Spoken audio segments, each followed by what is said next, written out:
Praise the Lord. 2 கொரிந்தியர் 1ஆம் அதிகாரம் 8வது வசனத்திலிருந்து ஒரு சின்ன தியானம். 8வது வசனம், ஆகையால் சகோதரரே, ஆசியாவில் எங்களுக்கு நேரிட்ட உபத்திரத்தை நீங்கள் அறியாதிருக்க எங்களுக்கு மனதில்லை. ஏனெனில் பிழைப்போம் என்கின்ற நம்பிக்கை அற்று போயிற்று. எங்கள் பலத்துக்கு மிஞ்சின அதிக பாரமான வருத்தம் எங்களுக்கு உண்டாயிற்று.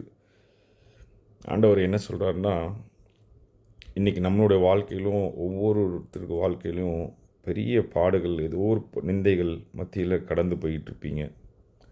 அது என்ன நிந்தைகள்னு உங்களுக்கு தான் தெரியும், என்ன பிரச்சனை இருப்பீங்கன்னு உங்களுக்கு தான் தெரியும். ஒருவேளை பண கஷ்டமாக இருக்கலாம், இல்லை குடும்பத்துக்குள்ளே பிரச்சனையாக இருக்கலாம், இல்லை கணவன் மனைவி பிரச்சனையாக இருக்கலாம், இல்லை வியாதினால் பாதிக்கப்பட்டு இருக்கலாம், இல்லை சாப்பாட்டுக்கே வழி இல்லாமல் இருக்கலாம், அடுத்த வேளை சாப்பாட்டுக்கு ஒரு பயங்கரமான நெருக்கடினால் சூழ்நிலை இருக்கலாம், ஏதாவது ஒரு கோர்ட்டு கேஸு பிரச்சனையில் இருக்கலாம், ஏதாவது ஒரு பொருள் உங்களுக்கு நீங்கள் ரொம்ப நாளாக எதிர்பார்த்துட்ருப்பீங்க, உங்களுக்கு கிடைக்கும்ன்று அது கிடைக்காமல் இருக்கலாம்.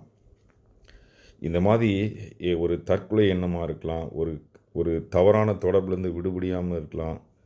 என்ன ஒரு காரியமாக இருக்கட்டும், ஆண்டவர் என்ன சொல்வார் அதுக்கு, இதில் எப்படி நம்ம தப்பிக்கிறதுனா 12வது வசனம் பாருங்கள். மாம்சத்துக்கு ஏற்ற ஞானத்தோடு நடவாமல், நம்ம மாம்சமும் இருக்கும், நம்ம ஆவியும் இருக்கும், அதுபடி நம்ம நடவாமல் தேவனுடைய கிருபையினால் நாங்கள் உலகத்திலும் விசேஷமாய் உங்களிடத்திலும் கபடமில்லாமல் உண்மையோடும்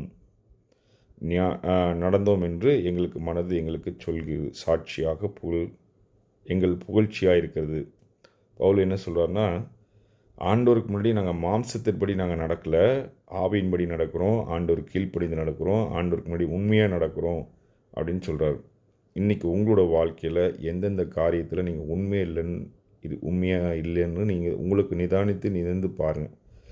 அதை நீங்கள் சரி செஞ்சீங்கன்னா ஆண்டவர் இந்த பாடுகள் மத்தியிலிருந்து 10வது வசனம் அவர் என்ன சொல்கிறாருன்னா, அப்படிப்பட்ட மரணத்தில் நின்றும் அவர் எங்களை தப்பி வைத்தார், இப்பொழுதும் தப்பி வைப்பார், இன்னமும் அவர் எங்களை தப்பி வைப்பார் என்று நம்புகிறோம். அதாவது என்ன ஒரு பாடுகள், என்ன ஒரு பிரச்சனைகள் வந்தாலும் சரி, எவ்வளோ பெரிய பாடுகள் வந்தாலும் சரி, இந்த உலகத்தை படைத்தவர் ஆண்டவர், அவருக்கு தெரியுங்க உங்களை ஏன் நிந்திக்கிறாரு, ஏன் சிட்சிக்கிறாருன்னு.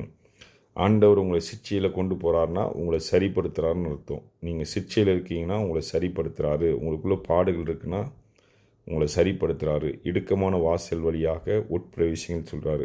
ஆசீர்வாதத்தை பின்னாடி ஓடாதீங்க, ஏமாந்துருவீங்க வருகையில்.